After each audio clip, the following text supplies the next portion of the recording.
AIFF is back. हम थोड़ी सी इनकी तारीफ क्या कर रहे हैं, ये वापस अपने रंग शुरू कर देते हैं दिखाने। ऐसा क्यों कह रहा हूँ मैं। Hey guys, welcome back to my channel. And अगर आप चैनल पे पहली बार ही आए हो तो make sure you subscribe to this channel, क्योंकि यहाँ पे आपको Indian football and European football से रिलेटेड कंटेंट डेली बेसिस पे मिलता रहता है। So please make sure you subscribe to this channel.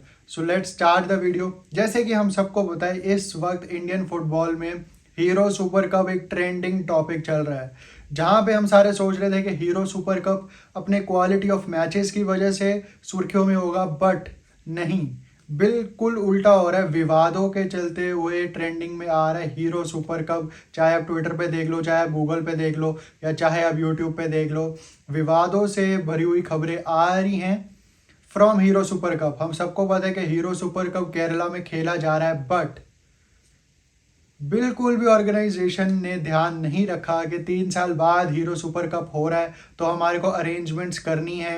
And AIFF भी इसमें क्रिटिकल है, जिम्मेदार, क्योंकि स्टेफन कॉन्स्टेंटाइन की जो कॉन्फ्रेंस थी उसमें जो उन्होंने बोला है, एज एन इंडियन व्यूअर मेरे को तो बिल्कुल वो सुन के अच्छा नहीं लगा कि हमारी इंडियन फुटबॉल जो कि बड़े बड़े दावे करती है कि 2026 के वर्ल्ड कप में हमने खेलना है, हमने अंडर 17 वर्ल्ड कप होस्ट कर लिया है, लड़कियों का भी लड़कों का भी, अब हम एक राइट ट्रैक पे जा रहे हैं, अच्छे प्रेसिडेंट आ चुके हैं AIFF में, but here comes a drastic change. Hero Super cup 3 साल बाद हो रहा है एंड अरेंजमेंट्स पे बिल्कुल ध्यान नहीं दिया गया।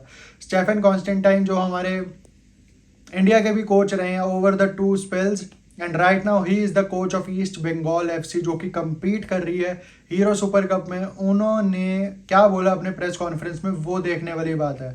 उन्होंने कहा कि 8 टीम्स एक पिच पे कैसे प्रैक्टिस करेंगी, मेरे को समझ नहीं आ रही है ये बात। There were no lights on the pitch. जब हमने कल रात को प्रैक्टिस करा, रात को 8 बजे, वो भी there were no lights on the pitch. There were no lines, जो लाइन्स होती हैं पिच की, वो भी नहीं विजिबल थी।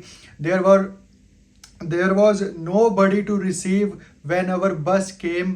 एंड फैसिलिटीज़ भी हमारे को प्रॉपर बॉल्स नहीं मिल पा रही हैं, फुटबॉल्स नहीं मिल पा रही है प्रैक्टिस करने के लिए। फील्ड की जो हालत है, ग्राउंड की जो हालत है, वो भी काफ़ी ज़्यादा क्रिटिकल है। तो एज अ फॉरेनर कोच आप जब ऐसे दावे करते हो, ऐसे बोलते हो प्रेस कॉन्फ्रेंस में, तो ये उस कंट्री की प्रेसिडेंट की जो बोर्ड होता है, जो AIFF है या जो उनके प्रेसिडेंट है, एक ये उनके ऊपर एलिगेशंस है। एंड अगर आपकी कंट्री में एक टूर्नामेंट हो रहा है तो क्या आप जिम्मेदार नहीं हो एक अच्छा टूर्नामेंट कराने के लिए, चाहे वो टूर्नामेंट जितने मर्जी टाइम बाद आ रहा हो, ये कोई एक्सक्यूज़ नहीं होता। एंड हीरो सुपर कप में फॉरेनर्स भी आते हैं, कोचेस भी, स्टाफ भी, एंड फॉरेनर प्लेयर्स भी आते हैं। तो क्या ये रेपुटेशन हमारी पोर्ट्रे कर रहा है एशियन फुटबॉल में एंड वर्ल्ड फुटबॉल में? We all don't know. And AIFF जहाँ पे कुछ अच्छे स्टेप्स ले रही थी, एंड वहीं पे अब ये हीरो सुपर कप में जो ट्रेनिंग फैसिलिटीज़ है और जो भी ये हो रहा है, मतलब बिल्कुल भी अच्छा नहीं लग रहा है ये सुन के। जहाँ पे सुपर कप की 3 टीम्स ने कंप्लेंट करी है AIFF को, जिनमें से 2 टीम्स ने तो रिटर्न में कंप्लेंट करी है, ऑफिशियल डॉक्यूमेंट सबमिट करा है उन्होंने AIFF को regarding the accommodations, the training facilities. And company करने के लिए कोई रिसीव करने के लिए आ ही नहीं रहा। एंड स्पेशली जो एकोमोडेशंस है वो इतनी ज़्यादा दूर है स्टेडियम से। How can you travel and then play a match, और how can you travel and then train? मतलब ट्रैवल में ही आप इतना थक जाओगे तो कैसे आप मैच में अपना ध्यान दोगे एंड अपना बेस्ट दोगे? मुझे नहीं समझ आता है। जहाँ पे अगर मैं बात करूँ तो हीरो सुपर कप के जो लोकल ऑर्गेनाइजर्स हैं उन्होंने भी ये माना कि facilities were not up to the mark. मतलब जो ऑर्गेनाइजर्स हैं वो भी खुद मान रहे हैं, मतलब वाह। एंड ऑर्गेनाइजर्स ने ये भी कहा है कि केरला गवर्नमेंट से हम पैसे एक्सपेक्ट कर रहे थे इस टूर्नामेंट को ऑर्गेनाइज कराने से पहले, जो कि हमारे को नहीं मिल पाए। अब किसको ब्लेम करा जाए इसमें समझ नहीं आ रहा मेरे को। केरला गवर्नमेंट को ब्लेम करें या हम AIFF को करें, जो कि सारी जिम्मेदार अल्टीमेटली वही है, क्योंकि उन्होंने ध्यान नहीं रखा टूर्नामेंट कैसे होना चाहिए एंड फैसिलिटीज़ है कि नहीं पूरी, उसका ध्यान उनको रखना था, उन्होंने नहीं रखा। But that's Indian football.